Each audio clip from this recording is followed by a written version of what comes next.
PM Modi इन दिनों चुनावी राज्यों में तूफानी दौरे पर हैं। प्रधानमंत्री नरेंद्र मोदी आज छत्तीसगढ़ के जगदलपुर पहुंचे और उन्होंने 23,800 करोड़ की लागत से बने स्टील प्लांट का उद्घाटन किया।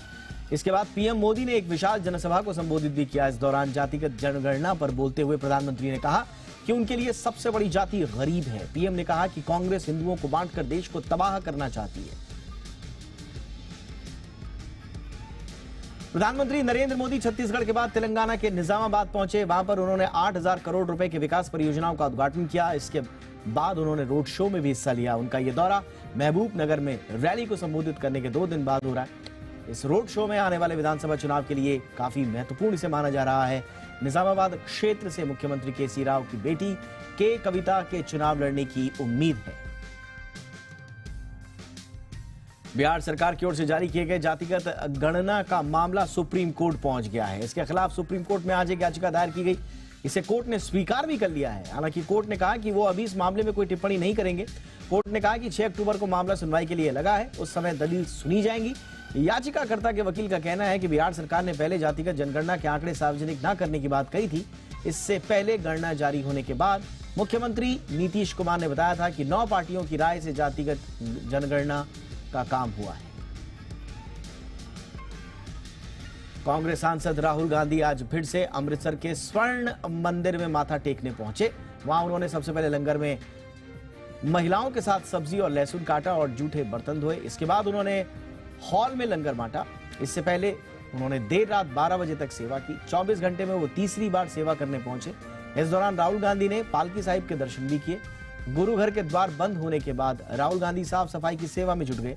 उन्होंने कपड़ा पकड़ा और रेलिंग की साफ सफाई का काम किया। गोल्डन टेम्पल में सेवा कर रहे युवकों के साथ वो हाथ बटाते नजर भी आए। दिल्ली पुलिस ने आज वेबसाइट न्यूज क्लिक के 30 से ज्यादा लोकेशंस पर रेड डाली। पुलिस कुछ पत्रकारों को अपने साथ भी ले गई। इसमें अभिषाक शर्मा और मिलेश पुरंजॉय गुहा ठाकुरता शामिल हैं। दिल्ली पुलिस ने यह कार्रवाई यूएपीए के तहत की है।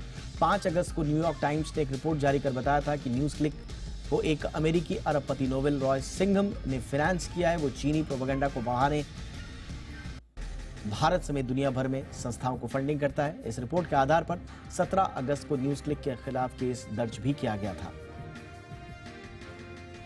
जम्मू कश्मीर के राजौरी में करीब 35 घंटे से सुरक्षा बलों और आतंकियों के बीच मुठभेड़ जारी है। सुरक्षा बलों को 2 से 3 आतंकियों के छिपे होने की जानकारी मिली है, जिन्हें सेना ने घेर लिया है। दरअसल सोमवार देर शाम जानकारी मिली थी कि कालाकोट के इन जंगलों में 2 से 3 आतंकी छिपे बैठे हैं। इसके बाद सेना और जम्मू कश्मीर पुलिस ने एक संयुक्त ऑपरेशन चलाया। सर्च ऑपरेशन के दौरान आतंकियों ने सेना पर फायरिंग कर दी। मुठभेड़ में 9 पैरा कमांडो यूनिट के 3 जवानों को चोटें आई हैं। फंड रोकने के आरोप में टीएमसी ने आज दिल्ली के जंतर मंतर पर धरना प्रदर्शन किया। टीएमसी का आरोप है कि केंद्र सरकार ने मनरेगा और पीएम आवास योजना का फंड रोक दिया है। टीएमसी नेता अभिषेक बनर्जी की अगुवाई में पार्टी नेताओं और कार्यकर्ताओं ने जंतर मंतर पर धरना दिया।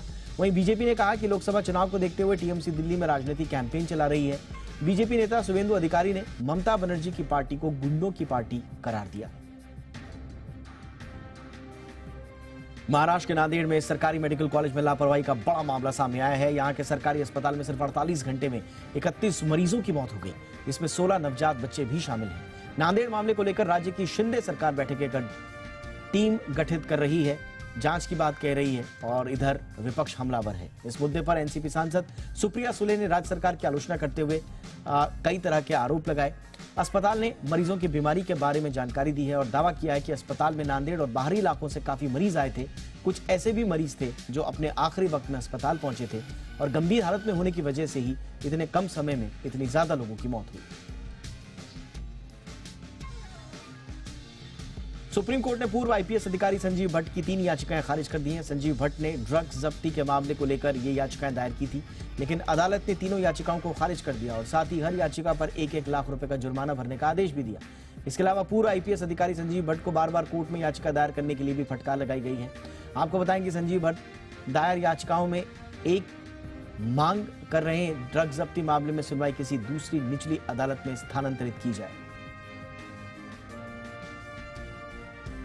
वंदे भारत एक्सप्रेस ट्रेन बड़े हादसे का शिकार होने से बच गई। उदयपुर से जयपुर रूट पर चलने वाली वंदे भारत को कल डीरेल कराने की कोशिश की गई। बदमाशों ने रेलवे ट्रैक पर बड़ी संख्या में पत्थर और लोहे की कड़ियां रख दी। लोको पायलट ने समय रहते अनहोनी को भांप लिया और ट्रेन को रोक दिया। इसके बाद मौके पर पुलिस के साथ ही रेलवे के तमाम अधिकारी पहुंचे। शुरुआती जांच में सामने आया कि क्षेत्र में ही रहने वाले कुछ शरारती लोगों ने इस तरीके की हरकत की है। रेलवे पुलिस मामले की जांच कर रही है।